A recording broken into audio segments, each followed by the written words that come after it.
right, Shalom, Shalom here. Pastor Corey with the Straightway Ministries of Straightway, Kansas City. And I'm coming back to you here with O.I.M. Prelude to part 4, where we're going to really get this thing kicked off. You know, in part 4, we're talking about the imprint of Japheth. And so, in talking about the imprint, what we find is that we have a philosophy. And so what you see that we have on the screen is the great Greek philosophers, Aristotle, Plato, and Socrates. And so we're going to be talking about the imprint. And so you got to ask yourself, as we get ready to start this series, you got to ask yourself, what is the imprint?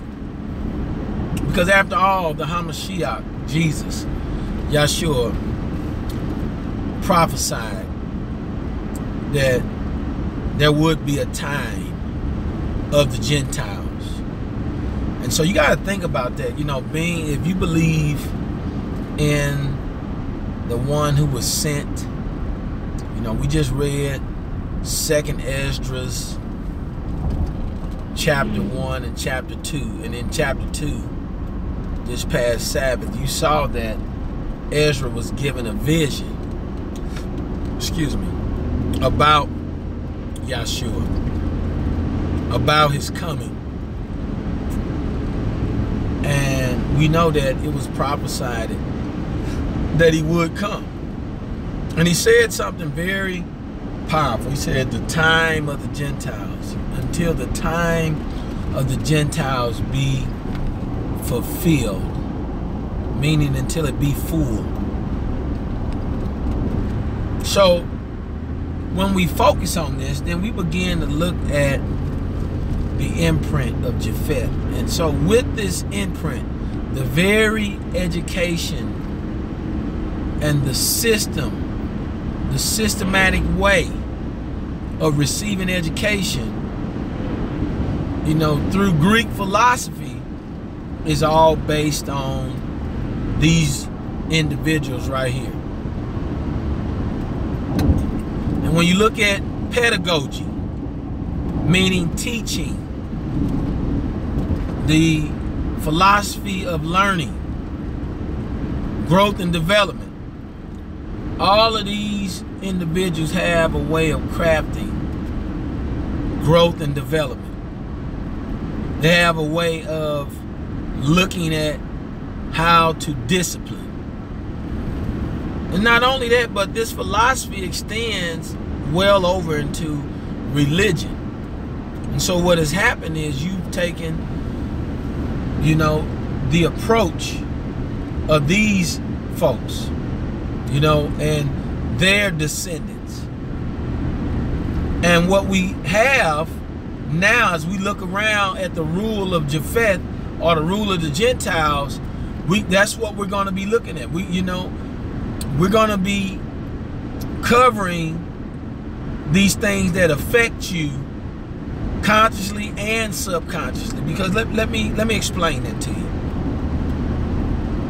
When I say it affects you subconsciously, then the way you are reared, that is what is in your mind, you know, in your subconscious level when you lay down, you know, when you dream, when you make your desires, and you become ingrained with the desires that's marked after this philosophy, then it's hard for you to get in a mode that is self-propelling, because you have the philosophy of a nation of people that's here. You have a mindset of a nation of people that is shaping the way you look out at the world. So I give you a prime example. I was talking this past week to a young lady about her making a statement pertaining to bisexualism. And I told her that philosophy, that mindset is all a part of this philosophy that they have given you. Because I look at the school systems. How do you take something that is so wrong, absolutely wrong? And before I say that it's wrong, let me ask you this. You can answer it for yourself.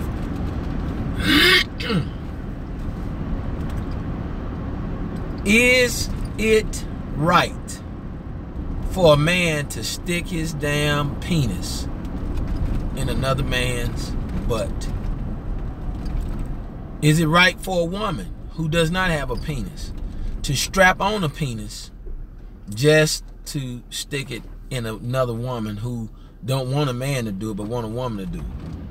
Well, guess what? I read to her out of Romans chapter 1. Now, see, now that's, so watch this.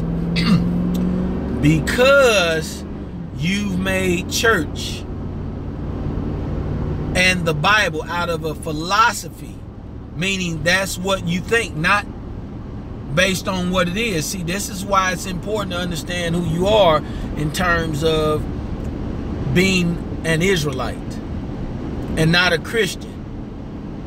Because Christianity, the word Christian, all of that is of Greco-Roman thought process. But to be an Israelite, it is expected. When you read all the holy prophets, they had an expectation to have a relationship with the Creator, to know who He is. And to know to serve Him, you don't bend over backwards. You don't accept. You don't partake.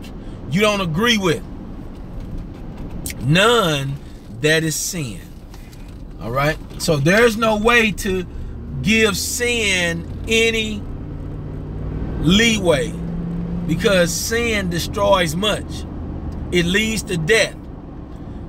And Yah says, you know, according to the word that was spoken in the Brit Hadashah, the New Testament, that a little leaven leavens the whole lump. And so then this is what we have. So then you got this young girl going to school, and because it's okay, it's in the classrooms, it's on literature that's on the walls, you got these LGBT clubs, and now you're deeming, well, you're no longer deeming things as homophobic, but you're deeming it as hate. And so how then can two walk together unless they agree? Well, that's their philosophy. And you are partaking in their philosophy when you allow your children to go into their schools. You allow your children to grow up among their children. Am I preaching separatism? You damn right. I'm preaching, come out of her and be ye separate. And do not partake in her sins. That's what I'm preaching. And so that's what you all do when you participate. And so I want to get your mind stirred up, man, as we walk down this journey in part 4, because what's important, and you know, my pastor, Pastor Charles Dow of the Straightway Ministries, had said this. This is when you look out and you see so-called teachers and preachers, they're not going to preach the full truth, you know, because yet you still holding back in philosophy. You're not going to receive us as the real true Israelites. And I don't see no way that you can. See, Yah left signs that only his real true descendants will be able to pick up on and know that this is a call for them, because it to me, it's very detrimental that I walk righteous. It's very detrimental. And so in having the Ruach, I hold it near and dear to my heart. And because of that, then I'm able to look out and see in the world the philosophy of Japheth and how much of the stronghold it has. The whole world is under this philosophy. That's how they're able to mass inject a thought and get people to eventually migrate to that thought process over the course of a span of years, and all of a sudden you got it. So I was explaining to the young girl, I said, look here, when I was in school, you wasn't no damn signs on the wall about go to a gay meeting. If you was gay, you kept that to yourself. If you was gay, you did that secretly. And you went about your business, getting pumped in the damn butt. You did that on your own accord. But now they want you to be in agreement with these folks, so much in acceptance that they got people in this damn mindset of you never know what you like until you try it. You know, I once dated a girl in my years when I was still lost and had no idea of the ways of the Most High Yah. You know, I remember talking to this girl. We were on the verge of breaking up.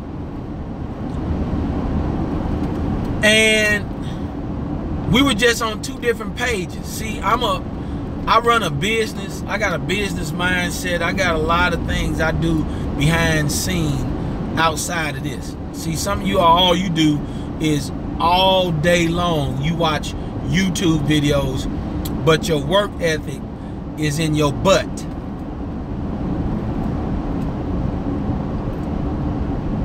I always kept things in a always progressive mindset and fashion. But all she wanted to do is lay around, smoke weed, and, you know, just stare at each other all goddamn day. I ain't got time for that. So when you look at it, and you look at this thing, when we start to really look at, was it worth us even being a part of each other anymore, then, you know, we start talking about things. And I asked her, what the hell do you want to be? You know, because, I mean, you running around here trying to do what your friends doing, and I'm not the type of cat that you're not finna get off on me what your friend is getting off on her dude. Because we finna solve this right now. You gonna either be where I'm gonna be at, do what I'm doing, or you gonna get your ass up out of here. Simple as that. So, come to find out, when I asked, I'm like, you know, you seem like you don't know if you gonna mess with a man, a woman, or what. You know what this damn woman said to me? I don't know, I might. I don't know what I like. That's what life is for, to see what you like. See, that's the shit I'm talking about. When you just you grow people up in the philosophy of these damn people right here. You know, nothing's concrete. Everything is abstract.